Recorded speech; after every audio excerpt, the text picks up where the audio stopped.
Recounting ನಡೀತು 2/5/2026 2/5/2026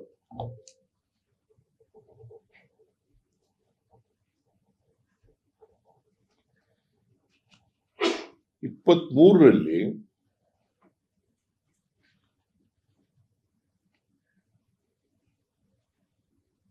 ಅಂಚೆ ಮತಪತ್ರಗಳ ಮೂಲಕ ಚಲಾವಣೆಯಾಗಿದ್ದ ಮತಗಳಲ್ಲಿ 569 ಮತಗಳು ಟಿ.ಡಿ. ರಾಜೇಗೌಡರಿಗೆ ಲಭಿಸಿದ್ದವು. 569 ಮತಗಳು. ಮರು ಎಣಿಕೆಯಲ್ಲಿ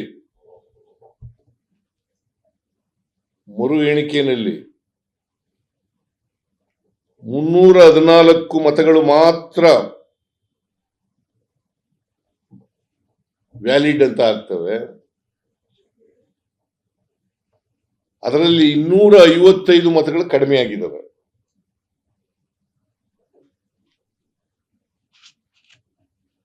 255 ಮತಗಳು ಕಡಿಮೆ ಆಗಿದ್ದಾವೆ ಅಂದ್ರೆ ಇನ್ವ್ಯಾಲಿಡ್ ಆಗಿದ್ದಾವೆ. ಇವು ಯಾಕೆ ಇನ್ವ್ಯಾಲಿಡ್ ಆದವು?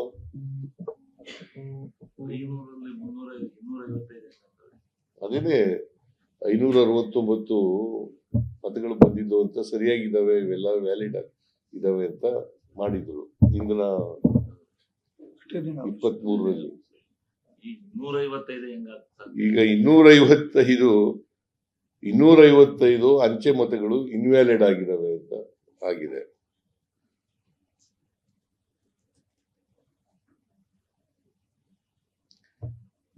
ಎರಡ್ 2023ರಲ್ಲಿ ಶಿವರಾಜ್ಗೆ 692 ಅಂಚೆ ಮತಗಳು ಬಿದ್ದಿದ್ದಾರೆ. ಮರು ಎಣಿಕೆಯಲ್ಲಿ 690 ಮತಗಳು ಲಭಿಸಿವೆ. 2 ಮತಗಳು ಮಾತ್ರ ಕಡಿಮೆ ಆಗಿದ್ದಾವೆ. ಶಿವರಾಜ್ಗೆ ಬಿದ್ದಿರ್ತಕ್ಕಂಥ ಮತಗಳು 2. ಅವ್ರಿಗೆ ರಾಜೇಗೌಡರಿಗೆ 255 ಮತಗಳು ಕಮ್ಮಿ ಆಗಿದ್ದಾವೆ.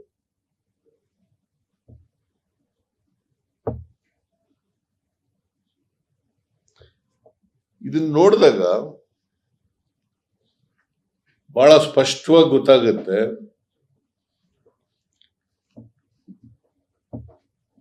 ಬಿಜೆಪಿಯವರು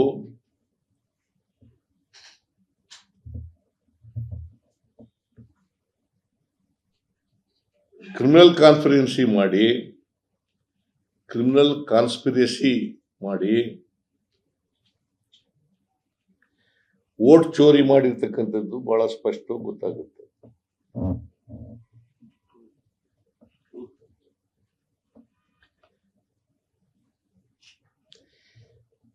ಯಾಕೆ ಇನ್ವ್ಯಾಲಿಡ್ ಆದವು ಅಂತಂದ್ರೆ, ರಾಜೇಗೌಡನಿಗೆ ಬಿದ್ದಿದ್ದಂತೆ 255 ಮತಗಳು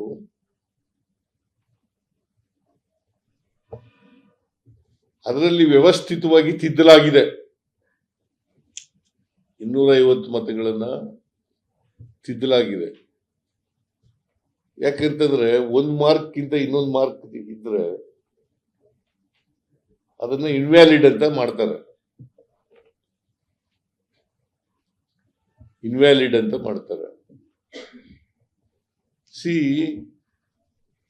ಇಂದಿನ ರಿಟರ್ನಿಂಗ್ ಆಫೀಸರು ವ್ಯಾಲಿಡ್ ಅಂತ ಮಾಡಿದಾಗ ಈಗ 255 ಮತಗಳನ್ನ ಇನ್ವ್ಯಾಲಿಡ್ ಅಂತ ಮಾಡಿದಾಗ ಬೇರೆ ಒಂದು ಮಾರ್ಕ್ ಇದೆ, ತಿದ್ದಿದ್ದಾರೆ ಅಂತ ಹೇಳಿ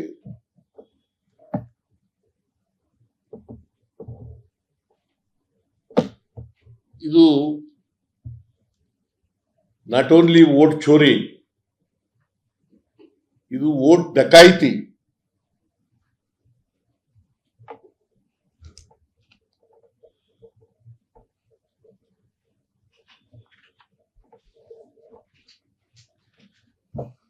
ಇದಾದ್ಮೇಲೆ ಯಾಕಂದ್ರೆ ಜೀವರಾಜ 201ರಲ್ಲಿ ಸೋತಿದವರು, ಮರು ಎಣಿಕೆ ಆದ್ಮೇಲೆ 52 ಮತಗಳು ಜಾಸ್ತಿ ಬರ್ತವೆ. ನಾನು 52 ಮತಗಳು ಜಾಸ್ತಿ ಜೀವರಾಜನಿಗೆ ಬರ್ತವೆ.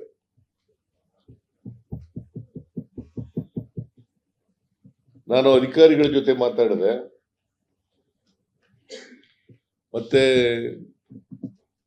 ಈ ಎಲೆಕ್ಷನ್ ಎಕ್ಸ್ಪರ್ಟ್ಸ್ಗಳ ಜೊತೆ ಮಾತಾಡಿದೆ.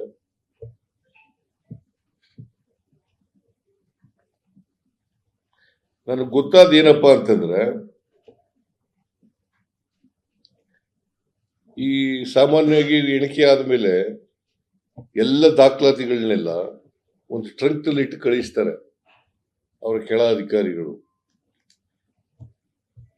ಇಲ್ಲ ಈ ಬಿಜೆಪಿಯವರು ಇನ್ಫ್ಲೂಯೆನ್ಸ್ ಮಾಡಿ ಅವರ ಅಧಿಕಾರದಲ್ಲಿ ಇದ್ರು. ಆಗ ಕೌಂಟಿಂಗ್ ಆಗುವಾಗ ಅಧಿಕಾರದಲ್ಲಿ ಯಾರಿದ್ದವರು? ಬಿಜೆಪಿ. ಅವ್ರದೇ ಸರ್ಕಾರ ಇತ್ತು, ಕೇಂದ್ರದಲ್ಲೂ ಸರ್ಕಾರ ಇತ್ತು, ಇದು ಸರ್ಕಾರ ಇತ್ತು. ಡಬಲ್ ಇಂಜಿನ್ ಸರ್ಕಾರ ಅವ್ರು ಹೇಳೋ ಪ್ರಕಾರ.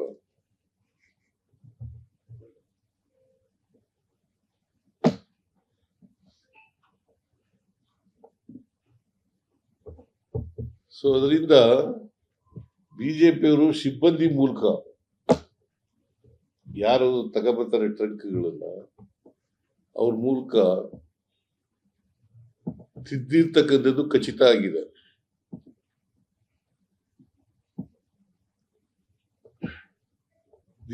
It amounts to criminal conspiracy and vote chore. Tampering.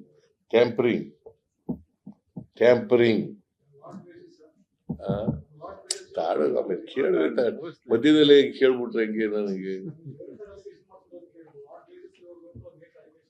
ಈಗ ಬೇಸಿಸ್ ಏನ್ ಗೊತ್ತಾ, ಆಮೇಲೆ ಹೇಳ್ತೀನಿ ನಾನು.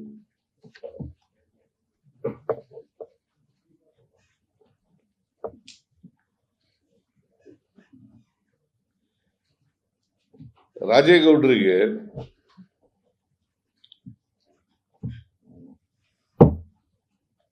ಮೂರನೇ ಸುತ್ತಿನಲ್ಲಿ ಲಭಿಸಿದ್ದ 170 ಅಂಚೆ ಮತಗಳು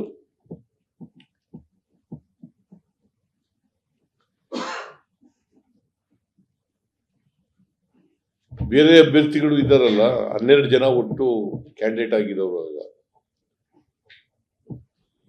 ಇವರಿಬ್ರು ರಾಜೇಗೌಡ ಮತ್ತು ಜೀವರಾಜ್ ಇವರಿಬ್ರು main candidate. BJP Congress candidate Rajegowda, BJP candidate Jeevaraj, ಮತ್ತೆ JDS ಕ್ಯಾಂಡಿಡೇಟು ಕೂಡ ಇದ್ರು.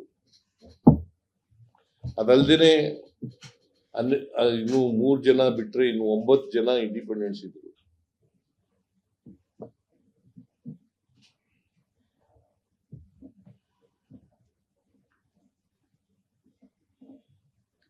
ನೂರ 70 ಮತಗಳು ಕೂಡ ಮೂರನೇ ರೌಂಡ್ ನಲ್ಲಿ ಬಂದಿತ್ತಲ್ಲ ರಾಜೇಗೌಡನಿಗೆ, ಅವಷ್ಟು ಕೂಡ ಇನ್ವ್ಯಾಲಿಡ್ ಆಗಿದ್ದಾವೆ.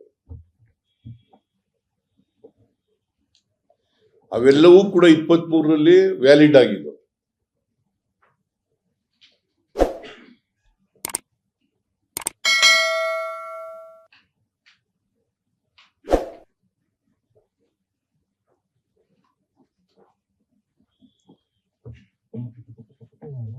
ನಮ್ ಕಡೆ ಒಂದು ಗಾದೆ ಇದೆ, ಈ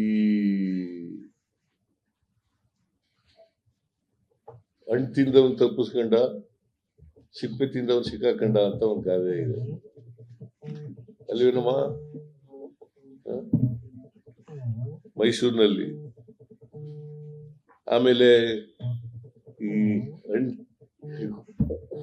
ಕೋತಿ ಬಾಯಿಗೆ ಎಲ್ಲ ತಿಂದ್ಬಿಟ್ಟು ಆಮೇಲೆ ಮೇಕೆ ಬಾಯಿಗೂ ಹೊಸದು.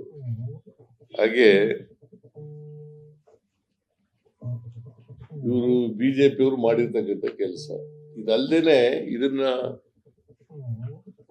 ಡಿಫೆಂಡ್ ಮಾಡ್ಕೊಂಡಿರೋರು ಜೋಶಿಯವರು, ಕೇಂದ್ರದ ಮಂತ್ರಿ. ಆಮೇಲೆ ಇನ್ನೊಬ್ರು ಹೆಣ್ಮಗಳವರು ಶೋಭಾ ಕರಂದ್ಲಾಜೆ, ಆಮೇಲೆ ಅಶೋಕ.